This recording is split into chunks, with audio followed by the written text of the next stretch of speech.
কক্সবাজারের ঈদগাহ ক্ষতিগ্রস্ত পরিবারের মাঝে ত্রাণ সামগ্রী বিতরণ। দুর্যোগে ক্ষতিগ্রস্ত মানুষের পাশে সরকার সবসময় রয়েছে এবং ক্ষতিগ্রস্ত পরিবারগুলোর পুনর্বাসনে প্রয়োজনীয় সহায়তা অব্যাহত থাকবে বলে জানিয়েছেন সদর রামু ঈদগাহ আসনের সংসদ সদস্য লুৎফুর রহমান কাজল। তিনি শনিবার 18 জুলাই দুপুরে ঈদগাহ উপজেলা পরিষদের সম্মেলন কক্ষে আয়োজিত অনুষ্ঠানে প্রধান অতিথি হিসেবে এসব কথা বলেন। পরে তিনি উপজেলায় সাম্প্রতিক ভারী বর্ষণে ক্ষতিগ্রস্ত পরিবারের মাঝে সরকারি মানবিক সহায়তার অংশ হিসেবে ডিওটিন, চেক, শুকনো খাদ্য সামগ্রী ও হাইজিন কিট বিতরণ করেন। ঈদগাহ উপজেলা নির্বাহী কর্মকর্তা মং সিং নুং মারমার সভাপতিত্বে এ সময় ঈদগাহ থানার ভারপ্রাপ্ত কর্মকর্তা ওসি এটিএম সিফাতুল্লাহ মাজদার, উপজেলা বিএনপির সভাপতি আবুল কালাম, সাধারণ সম্পাদক শেরিফ মাহমুদ, উপজেলা প্রকল্প বাস্তবায়ন কর্মকর্তা পিআইও আবু তাহের, জনস্বাস্থ্য প্রকৌশলী অধিদপ্তরের কর্মকর্তা মাহমুদুল হাসান সহ প্রশাসনের বিভিন্ন কর্মকর্তা, উপজেলা বিএনপি ও অঙ্গ সহযোগী সংগঠনের নেতাকর্মীরা উপস্থিত ছিলেন। উপজেলা প্রশাসন এবং দুর্যোগ ব্যবস্থাপনা অধিদপ্তর ও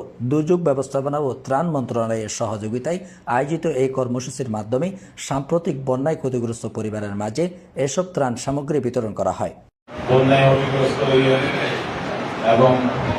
অভাব অনটনতা সরকারি আসলে ত্রাণ দিয়ে আর দেশের মানুষ বেশিরভাগই গরিব মানুষ। তবে যারা ত্রাণ দিতে লাগে অথবা তারা যারা সিলেকশন দিতে লাগে তারা যাতে খাঁটি পাওয়ার যোগ্য ইয়ানায় অনুরোধ বিভিন্ন সবসময় রাষ্ট্রপতি কারণে অথবা প্রশাসনের ভাবে ভালো বন্ধুত্ব আছে অথবা এই হাতে যাতে যারা যোগ্য তারা যাতে তারা ব্যাক করতে চেষ্টা করা ইয়া আবার আছে তাই এটা বলিলেন যদি নগরিয়া দুই যে আমরা তো সচেতন আপনি যে মাইস পাড়ায় ফানি উঠে পরে আর কেউ কেন ভাঙি উঠে খালি মাইকে দাও বের কিছু মাইকে হাল দেওয়া হয়েছে আর মানুষ এখন কষ্ট করে হাল নদী নালা দ্বারা দহল দিতে আল্লাহর ওয়াস্তে ছাড়ি দিয়ে নইলে 1 মাস 2 মাস দিনটা ইয়া কষ্ট চলবে না মানুষেরও কষ্ট চলবে তাহলে এই ব্যাপারকে সচেতনতা হওয়া বলি। আর যদি কষ্ট হইতে যান এটা জলবদ্ধতা হইতে চা জলবদ্ধতাই আর হইলে মানুষের সৃষ্টি সাইক্লোন বৃষ্টি ঘনা আরো বন্ধ কিনে হচ্ছে কিন্তু জলবদ্ধতা ব্যবস্থাপনা করা খুব সুন্দর কেন জলবদ্ধ হয়ে গিয়ে আর রাস্তার হাড়ি দিই অথবা জিজ্ঞা একটু আলোচ্য পানি না দিই তৈরি জলবদ্ধতা অন্ধরাও কষ্ট না জলবদ্ধতাও কিছু মানুষ কিন্তু শত শত মানুষ কষ্ট হবে ইয়ান একটা জিনিস চাইবেন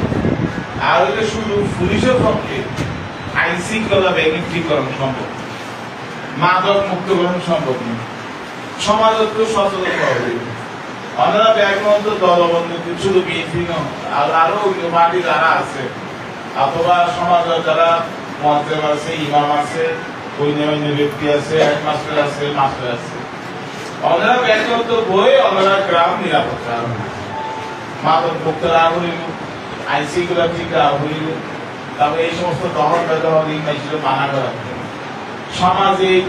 বন্ধন শক্ত পুলিশ অবশ্যই আছে প্রশাসন অবশ্যই আছে তারা আপনারা কিন্তু নিজেরা সমস্যা বোঝা হবে এই যে আর প্রধানমন্ত্রী নায়ক সাহেব সবসময় হওয়াতে আমরা নিজেরা গ্রাম টিকা পরিষ্কার হাল দহল বালি তুলনা বলি মানুষ ফসল অভাব না মাদক যে সমস্ত অপরাধের উৎস যে গ্রামত মাদক আছে দেখবেন যে গ্রামত মারামারি বেশি এই গ্রামত পিতা মাতা দিন তারা মাদক সেবী একদিন না একদিন পিতা মাতা গাবু দিতে পিতা মাতা মাইক দিতে দহন কিন্তু চেয়ার করে ওই যে আর ব্যাকুল তো সচেতন হবে আর এগুলো সামান্য আর আস্তে আস্তে চেষ্টা হয়েছে পর্যাপ্ত ব্যাকুল দীর্ঘতা যারা ফাইলেন শীতকালের ব্যাকুল আছে এবং ইয়ে দিয়ে দিচ্ছেন না আপনারা